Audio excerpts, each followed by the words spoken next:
ನದಿಯಲ್ಲಿ ಜಲಕ್ರೀಡೆ ಮೈನವಿರೇಳಿಸೋ ಸಾಹಸ ಪ್ರದರ್ಶನ, ಗಾಬರಿ ಕುತೂಹಲದ ಜೊತೆಗೆ ಉತ್ಸಾಹ.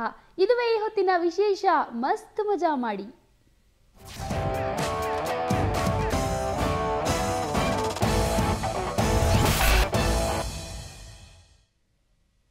ಸಾಹಸ ಕ್ರೀಡೆಗಳಿಗೆ ಕೊಡಗು ಹೆಸರುವಾಸಿ.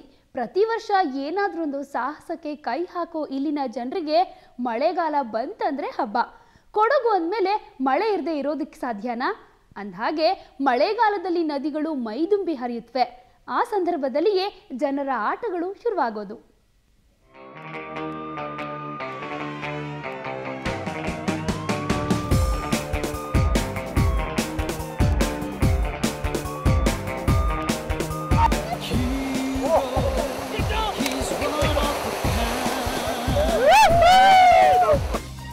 ರಾಫ್ಟಿಂಗ್ ಇದು ರಾಜ್ಯದಲ್ಲಿ, ಅದರಲ್ಲೂ ಕೊಡಗಿನಲ್ಲಿ ಅತಿ ಹೆಚ್ಚಾಗಿ ಕಂಡುಬರೋ ಸಾಹಸ ಕ್ರೀಡೆ. ಉಕ್ಕಿ ಹರಿಯುವ ನದಿಯಲ್ಲಿ ಸಾಗುವುದೇ ಒಂದು ರೋಮಾಂಚನಕಾರಿ ಅನುಭವ. ಈ ಅನುಭವ ಸಿಗೋದು ಮಾತ್ರ ಮಳೆಗಾಲದಲ್ಲಿ.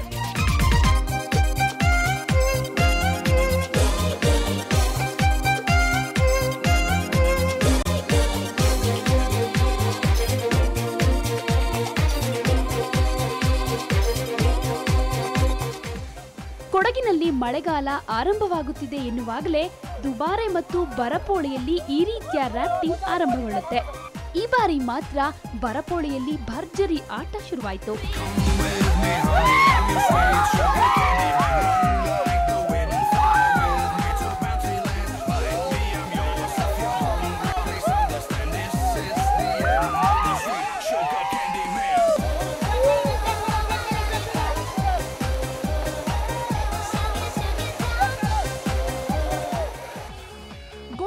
ಮಾರ್ಗವಾಗಿ ಟಿ ಶೆಟ್ಟಿಗೇರಿಯ ಸಮೀಪದ ಟಾಟಾ ಟಿ ಎಸ್ಟೇಟ್ ತಲುಪಿದ್ರೆ ಸಾಕು, ಅಲ್ಲಿ ಸಿಗುತ್ತೆ ಕೂರ್ಗ್ ರಿವರ್ ರಾಫ್ಟಿಂಗ್. ಅತ್ಯಾಧುನಿಕ ಸುರಕ್ಷತೆ, ಸೂಕ್ತ ನಿರ್ವಹಣೆಯೊಂದಿಗೆ ಸಾರ್ವಜನಿಕವಾಗಿ ಅಷ್ಟೇನೂ ದುಬಾರಿಯಲ್ಲದೆ ಸುಲಭವಾಗಿ ಸಿಗುತ್ತೆ ಈ ರಾಫ್ಟಿಂಗ್.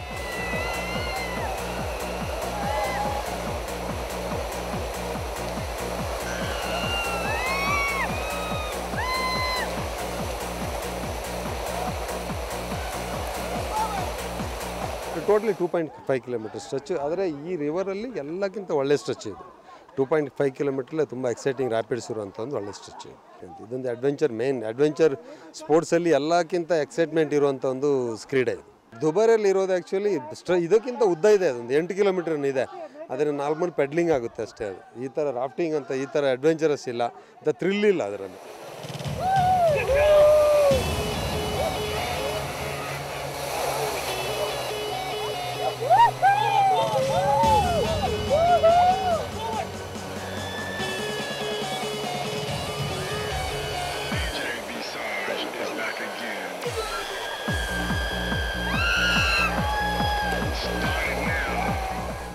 ದುಬಾರೆಯಲ್ಲಿ ನಡೆಯುವ ರಾಫ್ಟಿಂಗು ಬರಪು ಹೊಳೆಯಲ್ಲಿ ನಡೆಯೋದಕ್ಕೂ ತುಂಬಾನೇ ವ್ಯತ್ಯಾಸ ಇದೆ. ಅದು ವಿಶಾಲವಾಗಿದ್ದು ಪೆಡ್ಲಿಂಗ್ಗೆ ಸಾಕಷ್ಟು ಸಮಯ ತೆಗೆದುಕೊಳ್ಳುತ್ತೆ. ಆದ್ರೆ ಇಲ್ಲಿ ಸದಾ ಆಕ್ಟಿವ್ ಆಗಿರಬೇಕಾಗಿರುತ್ತೆ. ಇದಕ್ಕೆ ಕಾರಣ ಇಲ್ಲಿರೋ ರ್ಯಾಪಿಡ್ಗಳು.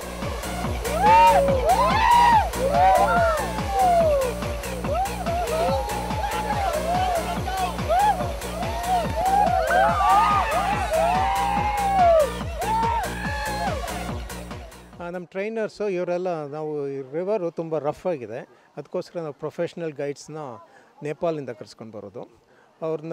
ಅವರು ಆದರೆ ಲೆವೆಲ್ 5ವರೆಗೆ ಲೈಸೆನ್ಸ್ಡು ಟ್ರೈನ್ ಗೈಡ್ಸು. ನಮಗೆ ನೀರಲ್ಲಿ ಹೋಗುವಾಗ ತರಾವರಿ ಇದು ಫಾಲ್ಸ್ ಇದೆ, ಅದಕ್ಕೆ ನಾವು ರ್ಯಾಪಿಡ್ಸ್ ಅಂತ ಕಳಿಸ್ತೀವಿ. ಆ ರ್ಯಾಪಿಡಲ್ಲಿ ಹೋಗೋದೇ ತುಂಬ ಮಜಾ ಇರೋದು. ಆ ರ್ಯಾಪಿಡ್ಸ್ಗೆ ಬೇರೆ ಬೇರೆ ಲೆವೆಲ್ ಕೊಟ್ಟಿರ್ತೀವಿ. 2.5 ಕಿಲೋಮೀಟರ್ಗಳಲ್ಲಿ ಸಿಗೋ 4 ರ್ಯಾಪಿಡ್ಗಳಲ್ಲಿ ಸಿಗೋ ಥ್ರಿಲ್ ನಿಜಕ್ಕೂ ಅವಿಸ್ಮರಣೀಯ. ಇದಕ್ಕೆಲ್ಲ ಗುಂಡಿಗೆ ಗಟ್ಟಿ ಇರಬೇಕು ಅಷ್ಟೇ.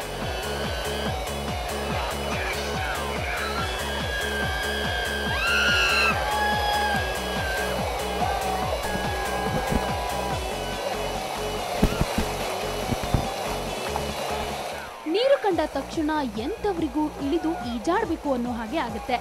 ಆದ್ರೆ ರಾಫ್ಟಿಂಗ್ ನಡೆಸೋ ಜಾಗದಲ್ಲಿ ಇದು ಅಸಾಧ್ಯ. ಯಾಕಂದ್ರೆ ಇದು 16 ಅಡಿಗಳಷ್ಟು ಆಳ ಇರುತ್ತೆ.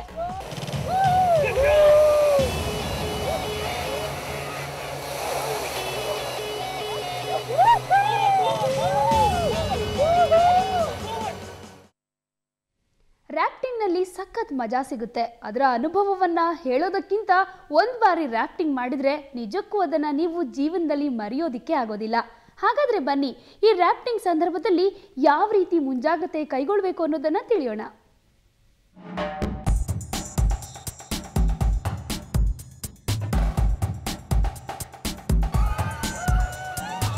ಲೈಫ್ ಜಾಕೆಟ್ ಹಾಕೊಂಡು ಬೋಟ್ಗೆ ಏರ್ತಿದ್ದಂತೆ ಗಾಬರಿ, ಉತ್ಸಾಹ, ಕುತೂಹಲ ಜಾಸ್ತಿ ಆಗುತ್ತೆ. ಆದ್ರೆ ನಮ್ಮ ಜಾಗ್ರತೆಯಲ್ಲಿ ನಾವಿರ್ಬೇಕು. ಅದರಲ್ಲೂ ಶಾಲಾ ಮಕ್ಕಳಿಗೆ ಧೈರ್ಯ ತುಂಬೋ ಕೆಲಸವನ್ನ ಈ ಸಂಸ್ಥೆ ಮಾಡ್ತಾ ಬಂದಿದೆ.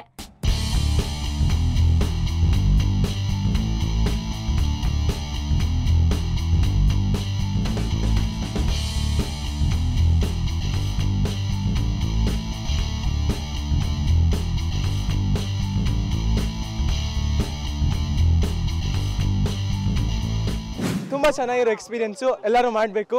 ಒಂದ್ಸತಿ ಅಟ್ಲೀಸ್ಟ್ ಟ್ರೈ ಮಾಡ್ಬೋದು. ದುಡ್ಡಿನ ಬಗ್ಗೆ ಏನು ಪ್ರಶ್ನೆ ಬರಲ್ಲ ಇಲ್ಲಿ, ಬರೀ ಎಂಜಾಯ್ಮೆಂಟು, ಒಂದು ಎಕ್ಸ್ಪೀರಿಯೆನ್ಸು ಮಾಡಬೇಕು. ತಗೊಳ್ಳಿ, ಮಾಡಿ. ಟಫ್ ಆಗಂತೇನಿಲ್ಲ, ಕಲ್ಸರ್ ಇದ್ದಾರೆ, ಹೇಳ್ಕೊಡೋಕ್ಕಿದ್ದಾರೆ, ಮತ್ತು ಹೆಂಗೆ ಇರಬೇಕು ಎಲ್ಲದಕ್ಕೂ ಜನರಿದ್ದಾರೆ. ಅವ್ರು ಬರ್ತಾರೆ, ನಿಮ್ಗೆ ಏನು ಮಾಡಬೇಕು ಹೇಳ್ತಾರೆ, ಹಾಗೆ ಮಾಡಿ ಮಜಾ ಮಾಡಿ. ಪ್ರತಿ ವರ್ಷ ಖಾಸಗಿ ಶಾಲೆಯವರಿಗೆ 50% ರಿಯಾಯಿತಿಯಲ್ಲಿ ಸಾಹಸ ಮನೋಭಾವ ಬೆಳೆಸೋಕೆ ಇಲ್ಲಿಗೆ ಆಹ್ವಾನ ನೀಡಲಾಗುತ್ತೆ. ಅಂದ್ಹಾಗೆ ಇಲ್ಲಿ ಶಾಲಾ ಕಾಲೇಜಿನ ವಿದ್ಯಾರ್ಥಿಗಳು ಮಾತ್ರ ಅಲ್ಲ, ಪ್ರವಾಸಿಗರಿಗೂ ಅವಕಾಶ ಇದೆ. ಅವರು ಇಲ್ಲಿನ ನಿಯಮಗಳನ್ನ ಚಾಚೂ ತಪ್ಪದೆ ಪಾಲಿಸಬೇಕು ಅಷ್ಟೇ.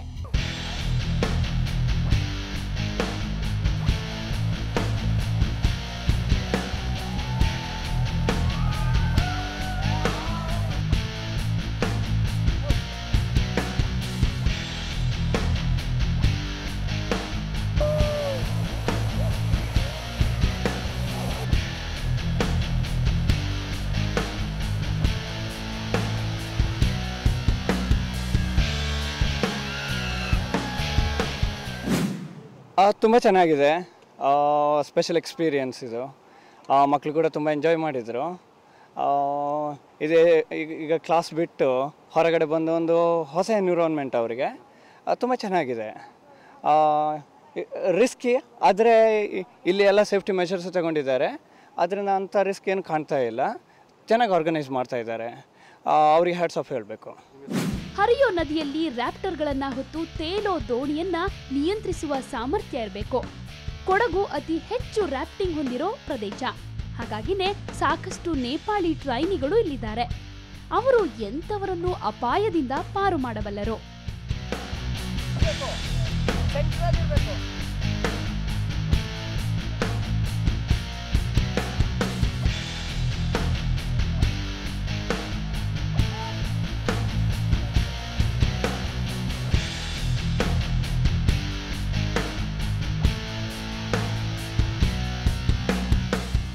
ಹಿಮಾಲಯದ ಪ್ರದೇಶದಲ್ಲಿ ಹರಿಯೋ ವಿಶಾಲವಾದ ನದಿಗಳು ಇಲ್ಲಿ ಇಲ್ಲದಿದ್ರೂ ರ್ಯಾಪಿಡ್ಗಳು ಮಾತ್ರ ಅಲ್ಲಿಗಿಂತ ಥ್ರಿಲ್ಲಿಂಗ್ ಅನುಭವ ನೀಡುತ್ತೆ. ಹಾಗಾಗಿ ಮಾರ್ಗದರ್ಶನ ಪಾಲಿಸೋದು ಅತ್ಯವಶ್ಯಕ.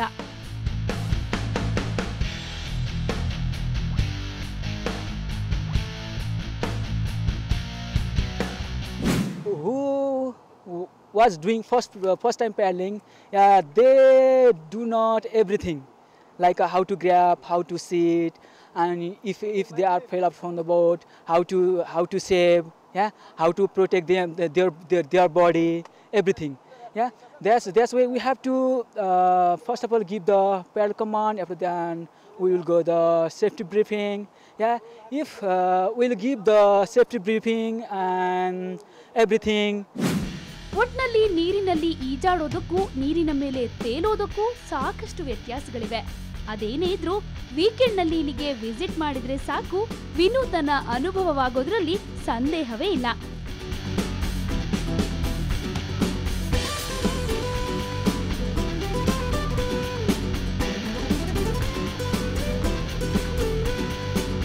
ಕ್ಯಾಮ್ರಾಮನ್ ಪ್ರದೀಪ್ ಜೊತೆ ಗಿರಿಧರ್ ಕೆಕೆ, ಸುವರ್ಣ ನ್ಯೂಸ್ 24/7 ಕೊಡಗು.